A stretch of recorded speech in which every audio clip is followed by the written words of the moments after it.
On June 9th, I competed in the Hickory, North Carolina Regional Qualifier. I already have my invite, but I wanted to play in the event to try to attain my first top 8 finish. I felt pretty comfortable going into the event, as I understood how to play against a good portion of the meta and what currently counters it. Mentally, I felt more confident than I probably should have, yet I also felt as though I didn't really care how I did. I already have my invite and I made day 2 at YCS Raleigh, so those accomplishments made me feel really comfortable going into the event.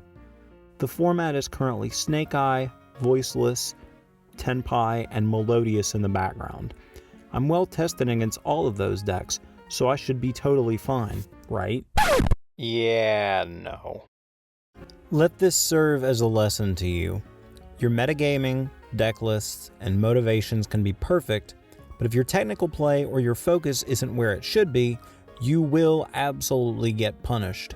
And that's relatively close to what happened here, give or take a few bad deck building decisions. Round 1, Melodious. I lost round 1 because I unfortunately opened really awkward.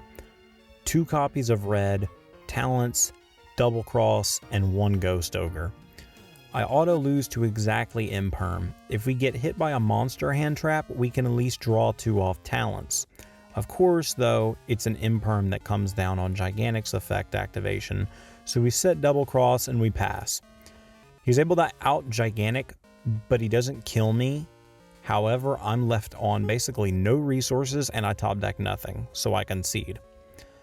God, I hate triple tack. It was great at YCS Raleigh and decent at Greenville, but today showcased why sometimes talents is not the call. I got game 2 because I opened too much for him to play through. The board itself wasn't all that impressive, but I had hand traps in addition to the monsters on field. For game 3, I only opened up 1 infinite impermanence, going second. I tried to push through the board, and I ended up actually clearing most of it, but I was playing defense the entire game and I just could not push through the big monsters and survive. Round 2, we are once again playing against Melodious. This time, we play against one of the homies. I got game 1 and opened kind of awkwardly. I got hand trapped a couple times, but I ended up taking that game 1. Game 2, I opened Ash, Imperm plus Engine. I ashed the Ostinato, Impermed the normal summon, and I Impermed the Melodious Link too, and that essentially sealed up round 2 for us.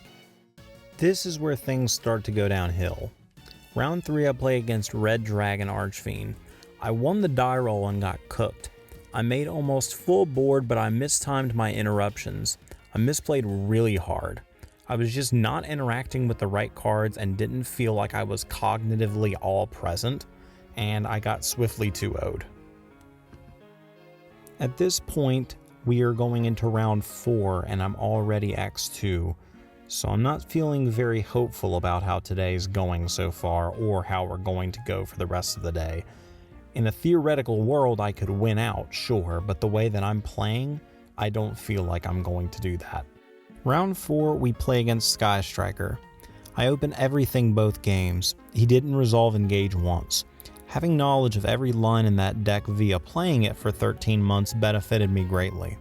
I swear I get paired against this deck at least once every regional I play. I ended up getting it 2-0. Despite our round 4 win, round 5 is where the day ends. I win the die roll, but unfortunately I brick against Voiceless Voice game 1 because of course I do. I got game 2 in pretty convincing fashion despite the mutual brick. We both kept passing back and forth and I eventually saw Engine first. Absolutely horrible experience, but not as frustrating as game 3 would be. Game 3, I opened Ash Imperm, so I thought I was going to be relatively fine. However, my opponent opens Called By, Crossout, respectively. Called By for the Ash and Crossout for the Imperm. Fun gameplay. I hate it here. I dropped. You can't win them all, but this regional I just didn't feel comfortable or in control of anything. I repeatedly misplayed, and I just truly didn't care. I also, admittedly, had some of the worst luck I've ever had in my entire life. The Crossout plus Called By round 5 was fairly tilting, which contributed to my decision to drop on top of already being X3 at round 6. I had no business being at the regional, to be quite frank, and my play lines and match results were indicative of that. The cutoff for the event was top 32. One of my homies, Colby, sadly only finished 37th, so none of the Deckbox nor Timmy Mac's crew made it to the invite territory, unfortunately. It would have been really swell for at least one of us to make it in, as that would make it easier to find a travel partner to go to Nats with in case I decided I wanted to go. My deck list for the event was actually the same exact deck list as the regional in Greenville that I played 4 videos ago. To dig into the list, for starters, no pun intended, God, I hate triple tax. Every time I drew it, I got hit with imperm as opposed to a monster hand trap. And if I did get hit with a monster hand trap, tactics, of course, was nowhere to be seen in my hand. I can obviously attribute this to insanely bad luck, but bad luck can take W's from you just as easily as bad technical play, so I can't be mad solely at a series of unfortunate events. The tactics slot would have likely been much more suited for something like a forbidden droplet in order for me to have an easier time playing on the draw. Talents just did not feel sufficient enough when playing into boards. Perhaps it would have been better sided, although given how infrequently I saw my side deck, it likely would not have mattered. After both testing and conversing with a number of my testing partners, I decided to run Droll in main as opposed to Nibiru. It's difficult to say whether or not that was a wise decision, as I rarely drew the Droll to begin with, and the Nibiru would have been in the Droll slot had I played it. Regarding my side deck as a whole, it was the exact same as my Greenville list minus Duster. The Duster from Greenville was swapped out for a third evenly matched. Overall, I truly did not deserve to do well at this event. I was not cognitively well put together, I was misplaying a ton, and I felt pretty apathetic towards the event altogether. This was my 3rd consecutive Tier 2 or higher event piloting Live Twin Sprite, and I wonder if I'm starting to just feel a bit fatigued playing the same deck as much as I have been.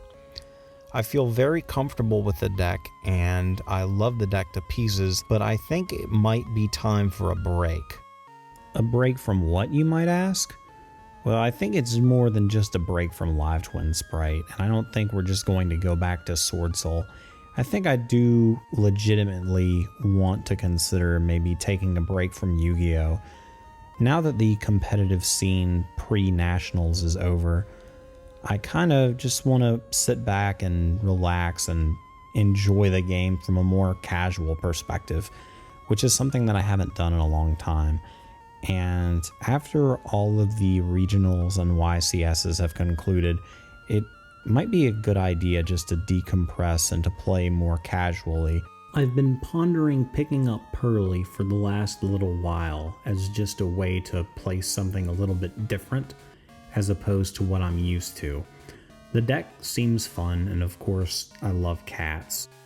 Obviously, I'll have to experiment with the deck to see if I truly like it or not, but it does seem like a deck that I would thoroughly enjoy, so I would be more than willing to give it a shot to see how it feels. Nonetheless, I hope you guys enjoyed this video. I wish I had done better at the Hickory Regional, but I guess it just wasn't in the cards, so to speak. But there's always next time. So thank you guys for watching. If you haven't already, please feel free to subscribe and get notified whenever I upload videos or anything of that nature. I hope you guys have a wonderful day. Bye.